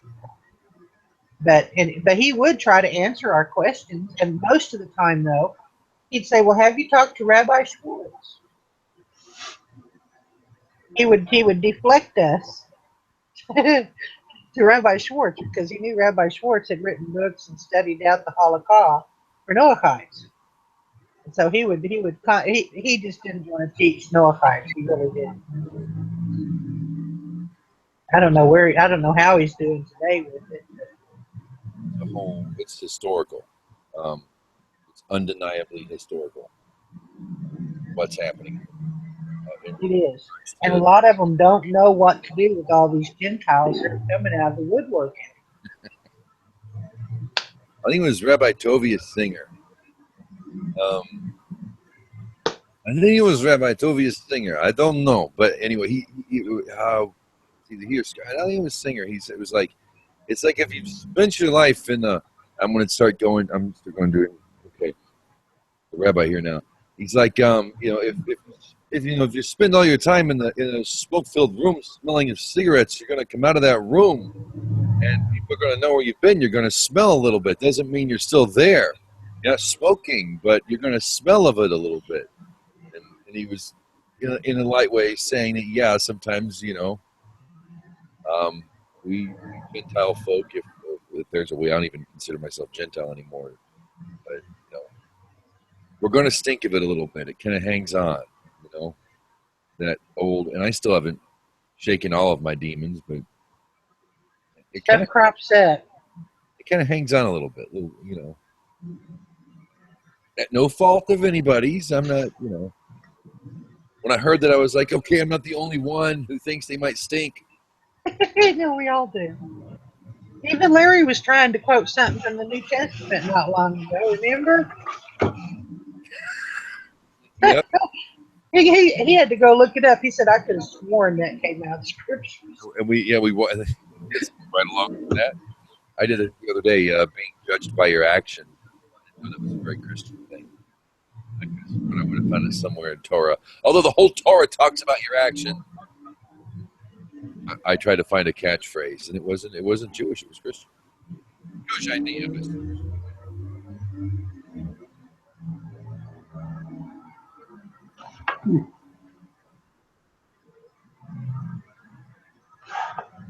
Well, we're turning a page. I really think we're turning a page. I think the whole world is. They just don't know it yet. Well, for those that do, it's turning a page. I mean, how many? Oh, yeah. I mean, I say this probably every single week, and it just blows my mind historically, at least for the past 2,000 years, that we had people leaving what they're doing and turning to Israel. There was nobody to teach before the Holocaust, nobody cared to learn, and if you did care, you'd be killed for it. It's a whole different thing now, there's something different. Well, it all happens in stages. Like the resurrection of dry bones, all in stages.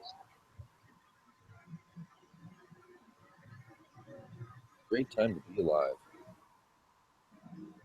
Great time to be in Nilvah. Yeah, I just think the pace is going to keep picking up. That's my opinion. Yeah, there's no turning back.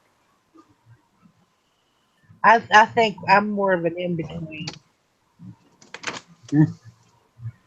In between a rock and a hard place? Yep, that too. I'm an in-between. In between what? From this place and that one? Oh, that's Well, called in the wilderness. I have always had, I don't know, there's something about the term Noahide that just doesn't fit with me. I don't mind if other people use it. It's just, I don't, it's just a hard one for me. Because I see Torah as inclusive of the Gentile, not separate from the Gentile. Torah includes the Gentile in the community of Israel. And Noahide is something that sits outside of it. And so it's Talmudic. There's not. I don't mean to say that it's wrong or that I reject it. I just don't identify with it. And so it's hard for me to say I'm a Noahide. I don't feel Noahide. I feel like the non-Jew in Judaism.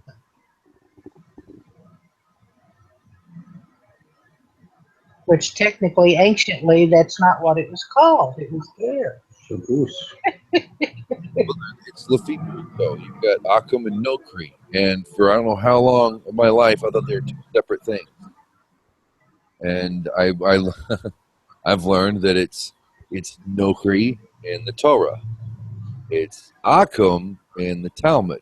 I'm learning my Talmud too. I've got a couple PDF copies. And starting to learn Talmud for the first time. I've actually stopped to being more than just footnotes in a book for something else I'm looking up, And yeah, that's what it is. It's we've got the Talmud, we've got the rabbinic words, no height, human, whatever. But then when you get to the Torah, it's a different. It's not Lafip Shuto. It's a different. Much different. But because of the censorship, a lot of the self-censorship, those words got so mishmashed that it's really hard to figure out what's what, especially with the Akum. That's why I'm an in-between. That's my term. I'm an in-between. I am not an idolater, and I am not a Jew. according to Jewish standards today. I do, however, identify with the community of ancient Israel. And so as soon as that gets identifiable and they allow me to attach myself, okay,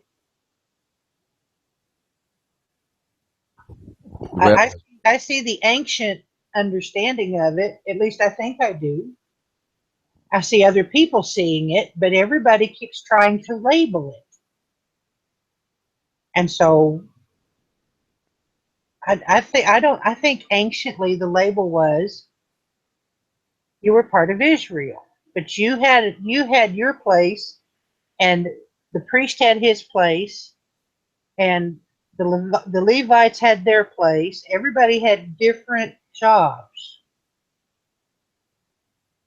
See what I'm saying? It's a mishpatim. I'm not over it yet. What was it? The God-fearing non-Jew is the skin of Israel. That outer skin. I have something the rabbi posted here. I kind of want to. I'll just read what the rabbi says, then if we can get him on the mic. Akum wasn't originally used in the Talmud. He says we have manuscripts of it that don't have that word. It was inserted later, which kind of okay. Akum is a type of idolater. It doesn't mean idolater generically. Avoda, Kohavim, Mazalot. It means star worshiper.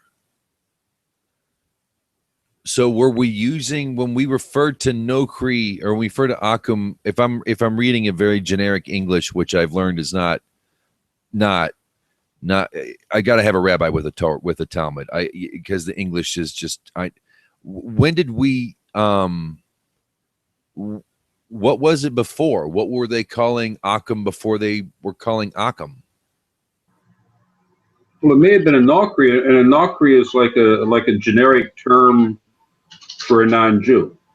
So what would happen is that the censors would start looking at this stuff. The priest would want to read the Talmud and find out what's in it, and so he would find out. Oh, you're talking about all non-Jews.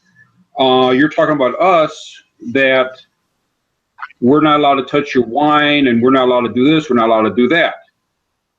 So the priest would get angry, and that would cause a problem for the Jews. So the Jews started changing the terms and started writing in, the Akum, and saying, oh, that's referring to the pagans of the ancient Romans and the ancient Greeks. It's just talking about them. It's not talking about you guys, because they didn't want the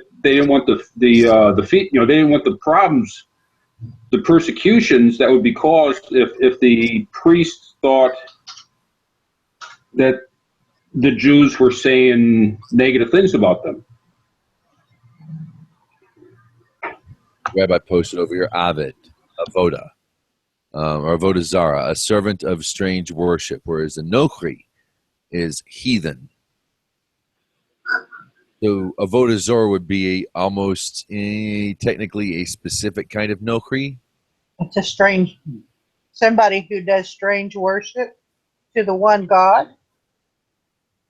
or to any God. What's the difference between a heathen and somebody who does strange worship? A heathen, the word nokri comes from a root, and actually a compound word, called ben ha-nechar, a son of ignorance, someone who worships something because he's completely ignorant.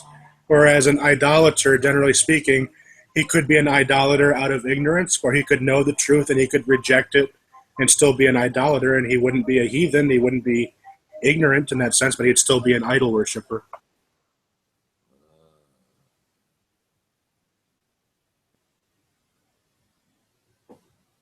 So a heathen then would be somebody who was raised to be what they are without knowledge of what they are. They're just it's almost like following the tradition their fathers taught them. Right. It's almost like, and not to give, I mean, I don't mean to be unfair in my characterization, but, when the first European settlers encountered Native Americans, that would be a Nokri, that would be an ignorant heathen. That would be someone who doesn't know any better. Okay. Yeah, but I think they did better than some of the beliefs of the Native Americans are so close. Yeah, a good chunk of it. Yeah. It's crazy. actually You had some crazy amazing. Pueblos, you had some crazy Pawnee, but for the most part, Yeah, but the perception of the Europeans, that's the way they saw it. True. Well, yeah, I mean that missionaries, that's what they do. They go teach the heathens mhm. all about their heathenship.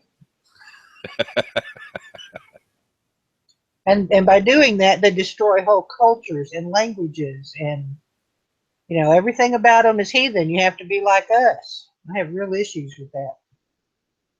I don't think God ever intended for people the 70 nations, I don't think God intended them to lose their cultural identity. They just needed to clean it up.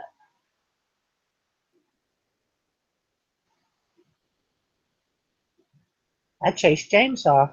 Woohoo. No, you didn't chase me off the wifey called me away. Ah, She has the sway. yeah. Yeah, I would wonder. What did you say? You said clean up the culture, clean up the cultures. Oh yeah. For instance, like pumpkin painting. I was told in school that came from Old England, where they would try to scare off evil spirits by carving a pumpkin. And everybody believes that this is, at least in my Boy Scout group in my class, we grew up thinking this. And I find out that pumpkins, of course, don't grow anywhere in England or Germany or France or anywhere. They're an American thing. That it's an American, and not for pagan, but. And so all this time I'm thinking that carving a pumpkin is actually a pagan thing when it's an American custom that really doesn't have anything to do with the religion. See, I always wondered about certain things. Okay, decorating trees. I know what it says, especially in Jeremiah. Are we doing avodah zorah when we decorate a tree, not for religious sake, but for custom of the people? Is it still doing a pagan practice? No. It's not. No. Yeah, Especially if you divorce it from the religious meaning. But aren't you then giving the appearance of participating in their observance of it? No, not necessarily, especially if you make it clear why you're doing it. I mean, look, where I grew up in Cleveland, there are rabbis, Orthodox rabbis, that hand out candy on Halloween. Why would an Orthodox rabbi do that? Because they're practicing Halloween? No. Even when you have neighbors that are, okay, we're not going to go there with the labels. I really don't even want to go down that rabbit hole right now. When you have neighbors that keep customs that could be seen as pagan, you're still supposed to be friendly with them. Peace comes first. You're still supposed to, and the reason it was explained to me is I don't want these children walking past my door thinking, oh, there's this grouchy old Jew that lives there that doesn't give out candy. I want these children to know that I'm friendly and that they can come to me if they have a problem and that I'm a friendly guy, even if though I'm not really big on their observance of this thing called Halloween. I know many, many rabbis that do that. the divine code was talking about if you are to decorate a tree out of a custom of the people, there can be no prayers, there can be no graven images, and no references at all to religion. And I go so far as to say don't even put prayers on there, because in the Far East there are Buddhist prayer trees where people go write their prayers down and tie it to a tree right outside a shrine with a golden Buddha statue. Hashem says not to learn the ways. I'm not sure it says heathen or idolater or what it says in the Hebrew, but he said don't learn the way that they worship their gods to worship me that way. Yeah, but if you're not worshiping God in that way, if you're just keeping it out of a cultural custom to be a part of the community Well, you that's a live in. slippery slope, if you ask me. I'm sorry? That's a slippery slope, if you ask me, because people coming out of idolatry can slide right back in the sneaky way if they get involved in that. Now, I'm not saying they will. It's none of my business what they decide to do, but that's spooky. I mean, either we come out of it or we don't. That's my opinion, but that's too mine. Well, if there's no religious observance tied to it, then it's just that you just happen to be handing out candy on the same day that everyone else is. There's no other meaning to Yeah, it. but they ring your doorbell and say trick or treat. Okay. I mean, they pass Yeah, but our taps and wish me a Merry Christmas too. I don't answer it back. Actually, I do answer it back. I wish them a Merry Christmas back. I don't. Supposed to. it's a question of whether or not the culture identifies it as a religious thing. I mean, our culture, American culture, and just about any culture, maybe Mexico is different, I'm not sure, but pretty much our culture does not recognize Halloween as a religious holiday. And it recognizes Christmas is understood. I mean, it's secularized, but it still has a very strong religious understanding. So there's a difference between Halloween and Christmas in that regard. I mean, people, Christian. there's a big portion. I could hand out candy easier than I could put a tree in my living room. Or I mean, I would love to hang lights. I'm a light person. I love twinkly lights, especially those really cool little fairy lights they have nowadays, and they twinkle. But I could do that without having a tree. I have an issue. My thing is, and this is me. I don't tell other people they have to be like me, but this is me and Larry. We came out of idolatry, and we want people to recognize that fact. And my family they've tried everything in the book to get us to participate in their religious observances. You know, my father invited us for dinner, for Christmas dinner. Well, it's just a family dinner, and we're taking advantage of the day and getting together and having a meal, yada, yada. Well, and then they start singing Christmas hymns and you do this and something that. And, I can't participate in the nativity stuff, and I don't want to sing Christmas songs. If we're eating a meal and visiting with family, fine. But if we're having a holiday, idolizing your demigod, then no, I'm not interested in participating. And in at least in my family, if you have a tree in your house, you are participating in the holiday, not like I have a niece who says, okay, we're going to do a Christmas tree in our family, but we took all the religious stuff off of it, and we'll put stuff on the tree that would actually offend Christians. But it'll be our tree because we're going to do the secular thing. And that worked real good when the kids were little, but now that they're older, they've fallen right off in to the Christianity. It's a slippery, slippery slope. Because if you make it look like it's okay to do, then what's one more inch? Yeah. It's funny in my house because my wife is Shituf. It kind of, I don't know. It's kind of disappointing what I'm hearing because it's almost like,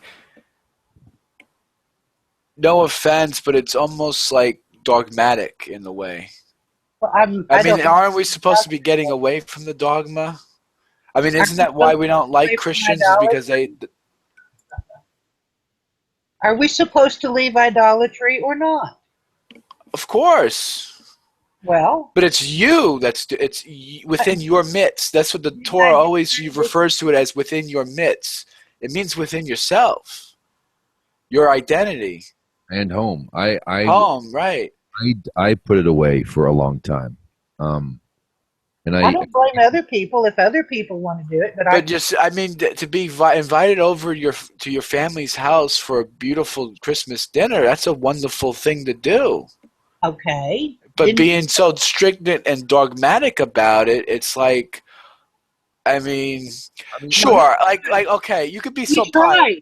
Right, I mean, I wouldn't, okay, myself, I wouldn't go into a non-kosher restaurant. Like, I wouldn't do something like that. We tried to go to the family. Did I lose internet? No, you I'm still haven't. here. Oh, okay. Like, I wouldn't go into a non-kosher restaurant because I don't want people thinking I'm eating there. But I go into a supermarket because no one knows what I'm doing. I could be buying paper bags, paper towels, right? But if you're going to someone's house where they are actively participating in some form of idolatrous worship. But it's not idolatrous worship, though.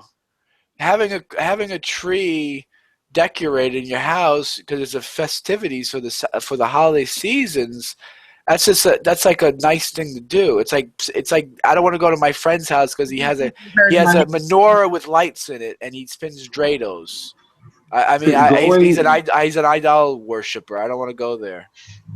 Going to the person's house, or going to an event would depend upon the circumstances for that event. You know, there's some families that are very pious and they're very serious about the holiday and the religious aspect. There's other families that, you know, they just want to have a nice meal and it's a time when everyone has a day off. That would be fine. But in my family, what happened was, we're going to enjoy the day. Let's get together and have a meal. And then we brought out the idolatrous worship part of it and expected everyone to participate. Yeah, I sympathize with both because I personally can't stand Christmas trees. I can't stand the season. Well, my father was an Assembly of God preacher. I don't like the reason for the season. I honestly hate Christmas with a passion. If I had my way, I'd burn the place down. I would burn the holiday to the ground. But I'm not. That's me. I marry a good woman who actually cares about this and calls this good looking. I got a good, but she, she's kind of she-tooth. She's not going to give that up. It's okay. That's because she's not a radical, dogmatic person. But I mean, that's what we're trying to get to. But I didn't want it, and I couldn't handle the fact that I would be bringing a tree into my home for the first time since I left home. That I would have one of these in my house. So I had to find a dividing line. I did have to find I had to make we don't put dead men on a stick on the tree. We don't put prayers on the tree, but we can decorate it. And here's why. And I could look in Divine Code and I could show places and why. We won't ever buy a real tree. We're not going to go cut. Trying to have peace in the home. That's what you're doing. It'll be plastic. It'll always be plastic. We're not cutting down a tree and bringing it inside. It's just, God tells us in Jeremiah that's anybody who does that shouldn't be looked at as able to do good or evil. Mm-hmm. And be avoided. Well, I don't want to be avoided, and I can't just go down to the bar on Christmas Day and wash my troubles away. Mm-hmm. We got in my family. The day after Thanksgiving, the tree went up, and it didn't come down till well after New Year's. It was like tradition. And honestly, I'm not as dogmatic as what I sound, but I have my lines that I don't cross. And I can look at your tree, and I can say how pretty it is, and I like all the twinkly lights. But if you want me to sing Christmas songs and look at your baby Jesus in a manger, we have an issue. If I can ignore those things and you can enjoy them, it's okay for you to enjoy because that's your choice, but don't make me participate in it. I'm not there to offend anybody. I can enjoy the family thing. But if you want to sing a song, don't expect me to open my mouth and sing it with you. It's not happening. And it's just an understanding we had to come to. And my father was an Assembly of God preacher. You know, I've got sit in the yard.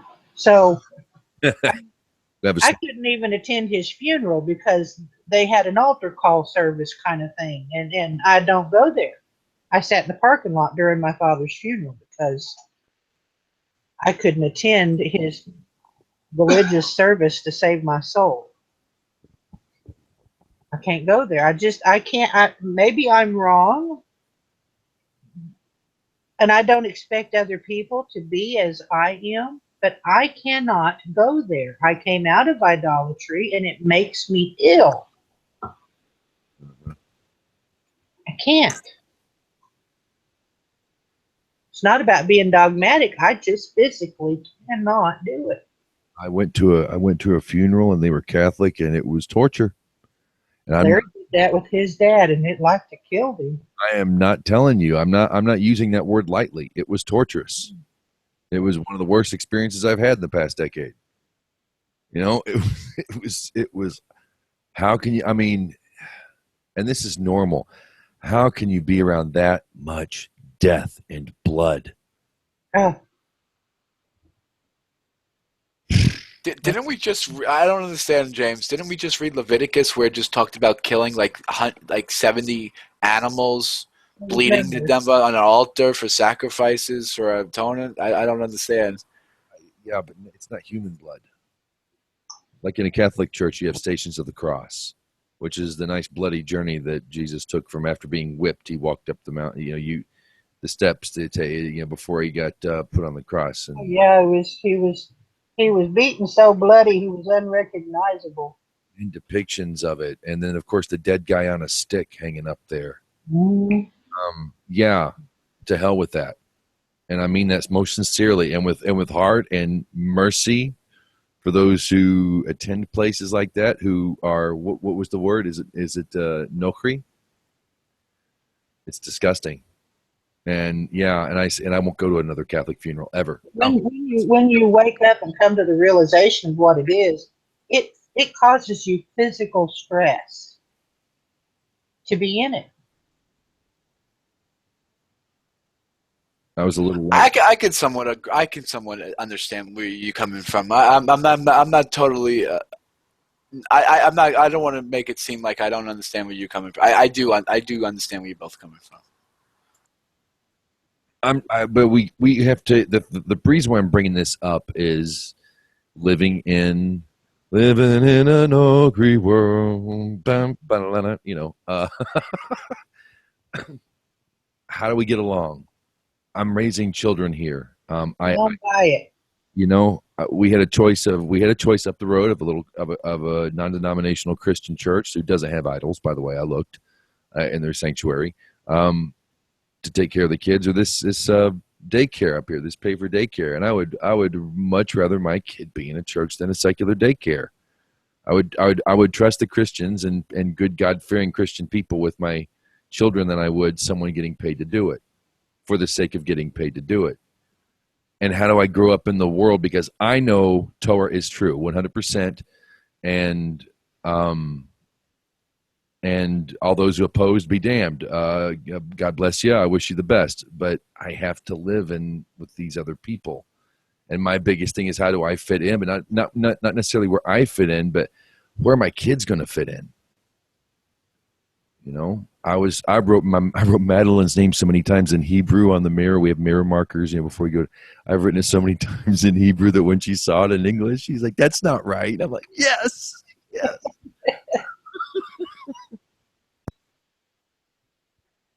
Yom Kippur's coming up tonight. It was like in the morning. She's like, "Well, what do we have to do?" And the fact that my wife said that blew me away. What do we have to do? It's like, well, we're not in Israel. Don't worry about it. It's just consider what it's for.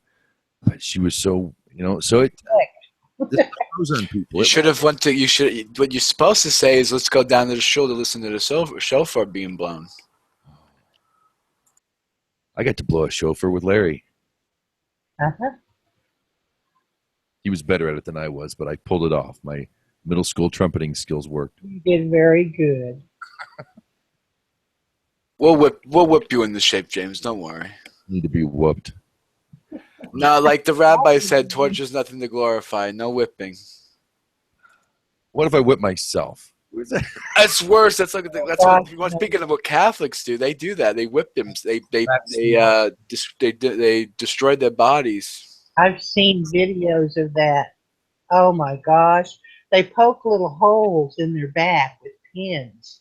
And then they whip themselves with these whips that have, oh, it's horrible. It comes. I think it comes from a passage in James where it says you have to submit your body or something like that. You have to make your body submit or something. So they take that to mean There's to like. one sect down in the Philippines that was on the, where did I see that? Anyway, I saw a documentary about it, and they actually are crucifying themselves. Yep. Yeah.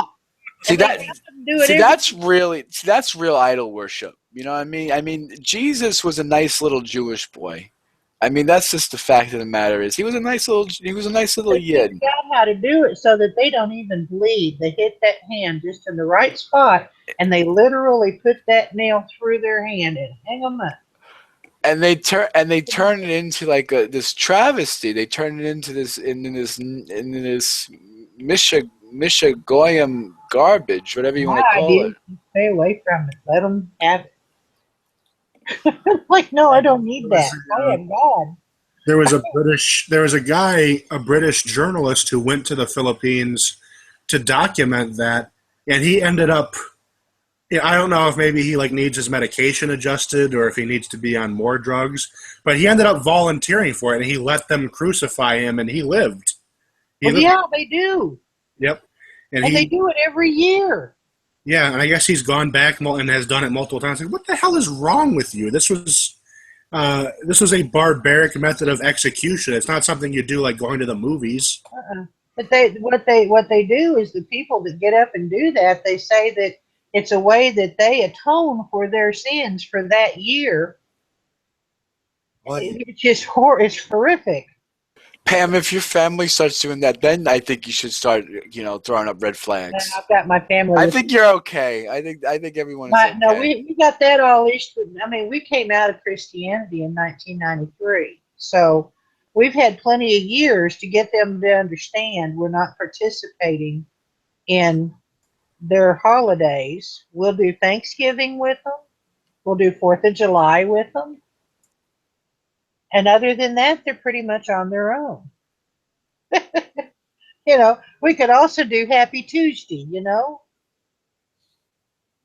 But we do have family reunions, and we get together and we do that. But they have their holidays and we have ours. And everybody's reasonably settled with that now.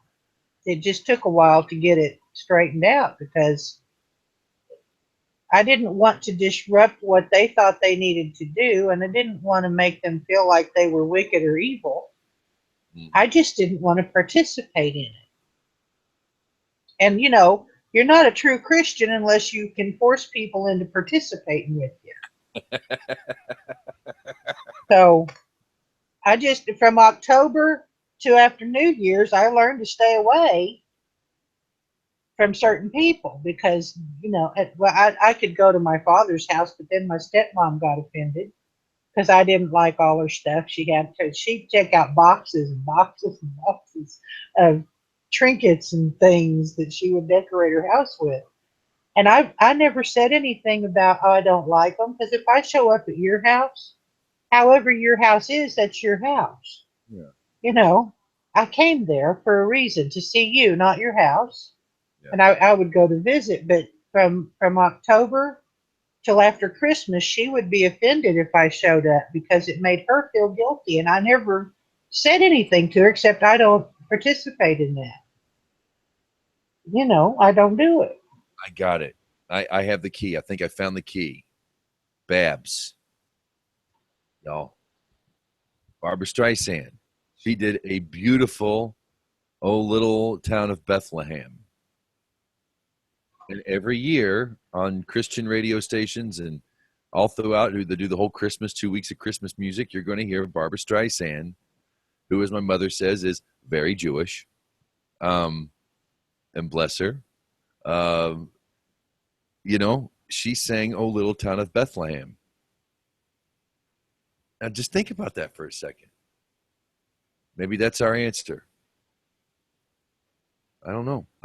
It came to me while we're talking about this. We have Barbara Streisand singing "O Little House of Bethlehem" and Christians loving it, and she gets a cut, and it's I don't know. I don't know. You know, people have to come to their own terms, what you feel comfortable with, and what I mean. The rabbis do talk about shalom bayit, you know, and if your home is one that you're on different levels of understanding, you find a way to compromise, so to speak, for peace in the home. And the rabbis have said that's okay. Yeah, it is. And so that's, you know, that's the best you can do. Larry and I are both on the same page, so I don't have that issue. What's a good use of Christmas trees in your neck of the woods? It's for catfish habitation. No, we don't do catfish either. Oh, bass? Who habitates Yeah, it? we eat bass. We don't eat catfish, and we don't eat pork. And Get your Christmas tree. What do you do with the what's a good use for a Christmas tree? burn it. That I was thinking habitation for fish. What are the fish that when you throw them in a pond they Well, work, yeah. give back? You got to give back to the.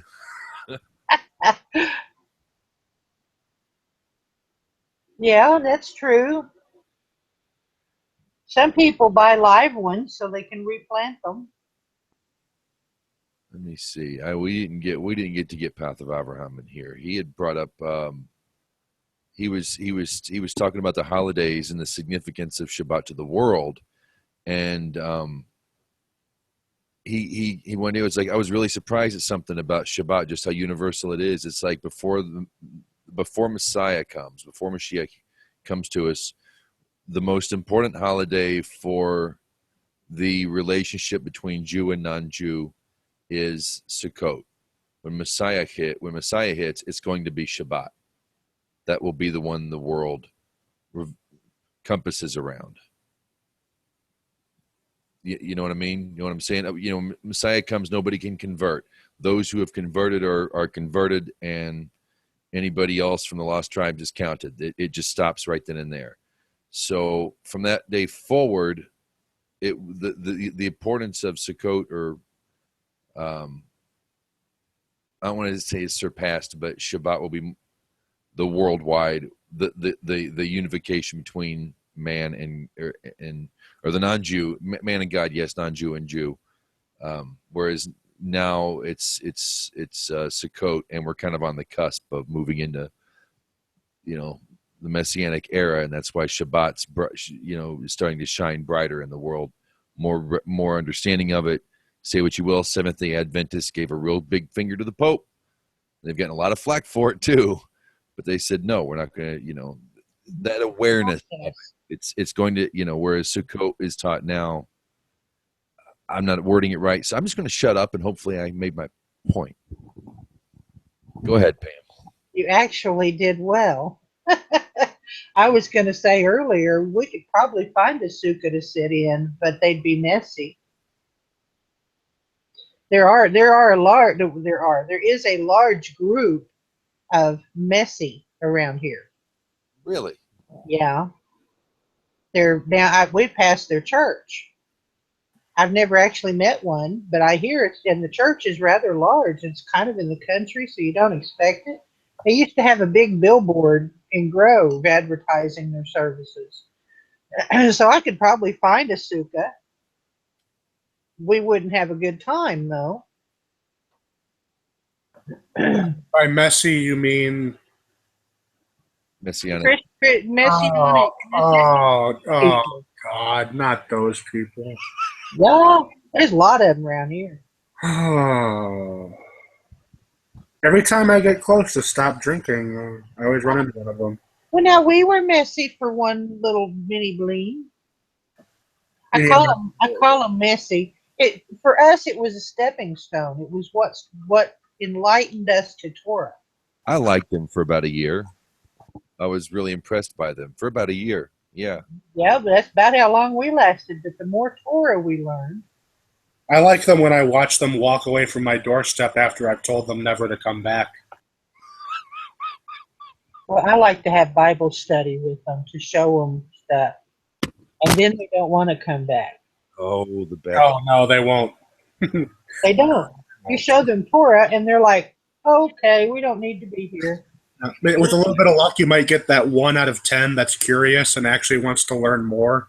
Mm-hmm. But 9 out of 10 of them will just disappear and lose your phone number. As long as you're happy. Yeah, we've been told as long as you're happy where you're at, we don't need to come back. We're looking for people who aren't happy where they're at. Well, I just want to say I have to get going, but before I go, I just want James to say a little l'chaim with me. You got a little something over there, James? I was wondering if What happened? You were wondering what I was going to ask. Is that what you said? I've been saving this. Time. Hold on, let me pour a little something. All right, so you do it, James. You'll give us a blessing. L'chaim. Blessed are you, the Lord our God, ruler of the universe, by whose word all things are made. Something? No, you got not an actual bracha. Like give from the heart, James. Come on, come on. Yes. Give us something. More mazel, so something, give us. You want a good Irish toast. Sure, I don't, just not okram or idol worship or something. I already give. Here's to peace. There you go. That much better. Peace. Here we go. To peace.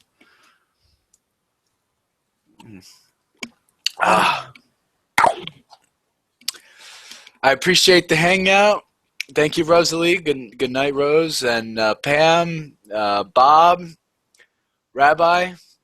It's been a pleasure. Oh, Chad. Yeah, Ross. Ross, yeah. We had a big crowd tonight, actually. Yeah. Yeah, 8 total. It's been a blessing day. I had to stand up the whole time, standing room only now. Shabbat Shalom, Chag Sameach. Be well. Shalom. Shabbat Shalom. And I think I'm going to follow his lead. I need to get out of here too. Well, thank you, Ross. Oh, You're no. awful quiet tonight, Ross. I didn't say what? You're awful quiet tonight. You're our dot whisperer.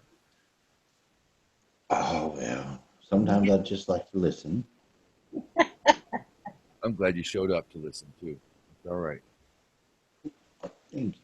We're making up for not showing up last week. Is what it is. Yeah. It's best. Oh, yeah. Last week, oh, gosh. I was on vacation.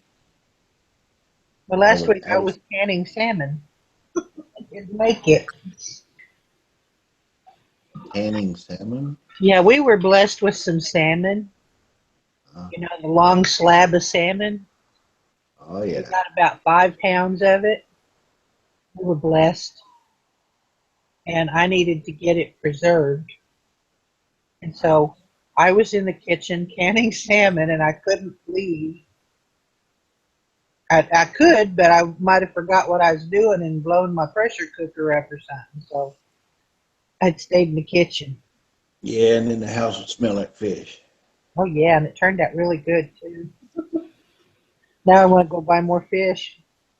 I'm gonna end the live portion right now. I gotta chat with everybody real quick. If you're watching, we've had a few listeners here. You can always join the Nilvah Nexus Facebook page or message the Idol Smasher YouTube page here and us, and we'll continue the conversation if you like. I mean, everybody here have a quote and